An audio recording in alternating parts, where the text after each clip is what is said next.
Começa neste final de semana a nova temporada da Fórmula 1, uma das temporadas mais aguardadas pelos testes e pelas mudanças no regulamento. O Lívio fala pra gente o que nós podemos já esperar de cara para esse começo de temporada, ou por toda a temporada da Fórmula 1.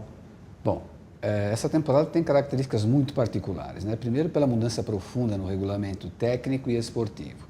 Depois, porque você tem 4 etapas longe da Europa, que são Austrália, Malásia, China e Bahrein. Só então a Fórmula 1 volta para suas bases na Europa. Esse período todo, as equipes permanecem lá pelo lado de Oceania e Ásia. Então, mudanças importantes nas equipes, a gente poderá vê-las quando a Fórmula 1 voltar para a Europa, lá para o mês de maio apenas. Então, dito isto, o que pode projetar para este campeonato? Os dados que nós temos são os da pré-temporada, ninguém tem bola de cristal. A gente imagina algo em função de elementos que você pode depreender desses testes todos que foram realizados em janeiro, fevereiro e março. E foram testes de nível significativo, eles têm alguma relevância para dizer o que é que pode acontecer. E o que a gente tem de mais significativo justamente nesses testes? Todo mundo falou de Rubens Barrichello com a surpreendente Brown GP, mas também não podemos esquecer do campeão Lewis Hamilton, de Felipe Massa, de uma BMW que talvez pode entrar, uma Toro Rosso, desses testes, o que a gente tira nessa projeção de começo de temporada? Olha, é significativo o trabalho que a Brown GP fez nos testes de Barcelona e Jerez de la Frontera.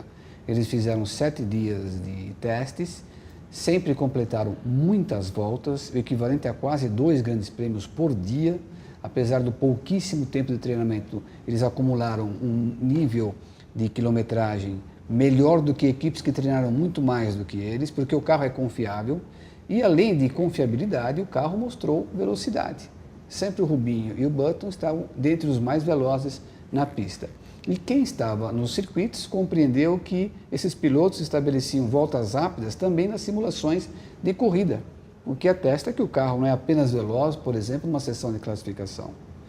Então, a gente pode sim considerar a Brown GP como uma equipe em condições de brigar pelas primeiras colocações nas primeiras etapas. Isso em função do que assistimos nesses testes de pré-temporada. Eu colocaria que num bloco dianteiro estariam a Brown GP e a Ferrari. Depois você tem um outro bloco, fiz até uma colinha para mim aqui. Sempre bom. Onde estariam a BMW e Toyota, mas muito próximos de Brown e Ferrari em condição de corrida. Então seriam essas 4 equipes protagonistas com uma tendência de vantagem para Brown e Ferrari. Depois você tem um outro grupo onde a homogeneidade de performance é grande, formado pela Renault, a Williams e a Red Bull também.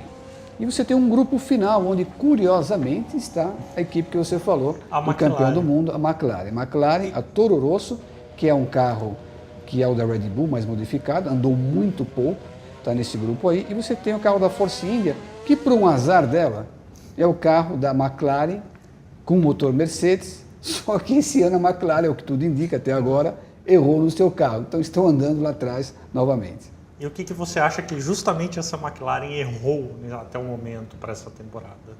Em conversa, por exemplo, com Rubens Barrichello, ele dizia que no instante em que ele estava seguindo o carro do Hamilton, por exemplo, em Jerez de la Frontera e depois em Barcelona, ele compreendeu que o carro batia na pista a todo momento. Isso, quando acontece na Fórmula 1, é porque a equipe tenta abaixar ao máximo o assoalho do carro para ganhar eficiência aerodinâmica. Você tenta compensar a tua falta de geração de pressão aerodinâmica abaixando ao máximo o carro. Isso é um ABC na Fórmula 1. Então, o diagnóstico, por esse dado, por si só, já está meio que definido. Mas acho difícil que a McLaren consiga, por exemplo, levar para Melbourne uma série de componentes novos que, de repente, façam o carro funcionar de uma vez. Que a McLaren vai crescer, não hesito em acreditar. Mas acho que, pelo menos no início do campeonato, vai ser um pouco difícil para eles. E que qualidade, voltando para a parte de cima, tem a Ferrari? Porque muito se falou da Brown, pouco se falou da Ferrari, mas você está colocando as duas no mesmo bloco. Que qualidade tem essa Ferrari desse ano para manter lá na frente um carro, para dar ao Felipe e ao Kimi Raikkonen a chance de brigar pelo título? Bom, eles percorreram, foi a equipe, dentre as equipes que mais treinaram ao longo da pré-temporada. Nas simulações de corrida eles fizeram várias, e eles conseguiram simular várias vezes corridas. Eles simularam classificação, mas acho que não mostraram todo o potencial do carro ainda, pelo menos em classificação, em corrida sim. E nessas duas condições, que são aquelas que eles vão enfrentar em Melbourne, os resultados de Massa e Raikkonen são de relevância no contexto dos outros também. Então, a partir desses dados, eles sempre ocupando as primeiras colocações, quando completavam 20, 22 voltas, que é mais ou menos o tempo que você vai estar na pista, antes de você fazer o seu pit stop, eles conseguiam sequências de voltas muito rápidas. Eles têm uma vantagem importante que o carro dá indicativos, indica de ser equilibrado, e o consumo dos pneus traseiros, que nessa temporada vai ser um desafio grande para os pilotos, para as equipes, para os engenheiros.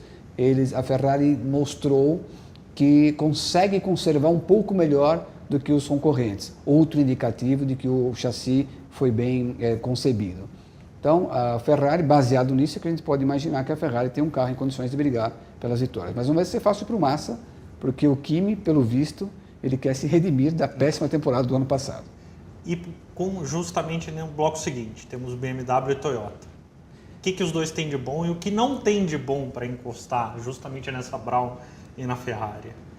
Bom, a Toyota, até o surgimento da Brown, era a equipe que mais dava indicações de ter evoluído para o campeonato.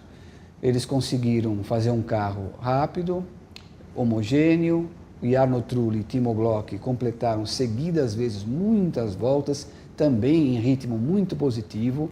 A Toyota não utiliza o KERS, não está, em princípio, planejado a utilização do KERS, que é o sistema de recuperação de energia. Isso tem se mostrado em algumas pistas até uma vantagem e não desvantagem. Isso também ajuda a você confiar mais no seu equipamento. O KERS é uma tecnologia tão nova que você, por mais que você tenha simulado em corrida o seu uso, ainda é um embrião, ainda é laboratorial quase a coisa. Então você ter o KERS no seu carro é uma fonte de risco para você abandonar uma competição. Como aconteceu numa das simulações que a Ferrari fez lá em Barcelona, com o próprio Kimi Raikkonen. Então a Toyota fez um carro muito bom, não usa o KERS. A BMW talvez não use o KERS no carro do Kubica, que ele é alto, pesado, e o que eles vão deixar de utilizar como lastro para distribuir peso significa uma perda maior do que aquilo que eles vão ganhar de potência extra com o KERS. Dependendo do circuito, eles vão não usar o KERS. No caso da BMW do Kubica, parece que não vão começar a temporada com ele. Mas eles fizeram um carro bom. Se esperava que fosse evoluir mais do ano passado para esse. Não. Eles avançaram, mas menos do que se imaginava. Nesse sentido, quem cresceu mais foi a Toyota. Repito, tudo tomando-se por base os testes que a gente acompanhou até agora, que eu repito, ao longo de 3 meses começam a ter relevância para você projetar o futuro. Por um lado dos pilotos, vamos falar dos brasileiros. Vamos começar por uma ordem não muito alfabética, mas pelo que tem de repercussão atualmente. Nelsinho Piquet, o que esperar de Nelsinho Piquet? Olha, o Nelsinho só conseguiu realizar um treinamento realmente que acrescentou muito para ele e a equipe agora em Jerez de la Frontera, quando ele teve dias em que ele percorreu mais de 2 grandes prêmios. Como ele sempre era o primeiro a testar o carro da Renault, ele sempre quase que deixava o carro em condições para depois vir o Alonso e treinar, o que é normal. O Alonso é um piloto muito mais experiente, tem demonstrado ser mais capaz até do que o Nelsinho, e a equipe concentra interesses num piloto assim. Então o Nelsinho sempre tinha uma pane de alguma natureza, ele andou pouco, muito pouco, comparado até com o próprio Alonso. Agora em Jerez, nos últimos dias, ele realizou um bom treinamento, até em termos de tempo registrado, que é muito importante para ele. Um piloto jovem como ele, 23 anos de idade, se sentir toda hora atrás do companheiro de equipe, por mais atenuantes que haja, como experiência, o carro não está funcionando, ele tem que ter uma estrutura emocional muito forte, senão a cabeça dele começa a funcionar de uma tal maneira que o prejudica quando ele está dentro do carro. Então esse treino para o Nelsinho foi importante, e ele sabe. Na Fórmula 1 ninguém põe você no colo, passa a mão na cabeça e pergunta o que está acontecendo. Trate de sentar lá e produzir. Nós investimos em você porque queremos algo em troca. Essa é a lei lá. Nelsinho mais do que ninguém sabe isso e sabe que está em xeque. Briatore deu mais uma oportunidade para ele, ele não fez um campeonato ruim, como estão dizendo, no ano passado, acho que para as condições dele foi até razoavelmente bem, mas o Briatore e a equipe vão cobrar muito mais do que o ano passado dele. E vai ter um início de temporada também um pouco mais difícil, porque tem um companheiro como o Alonso não é fácil. É um cara, eu considero o mais completo hoje em atividade na Fórmula 1.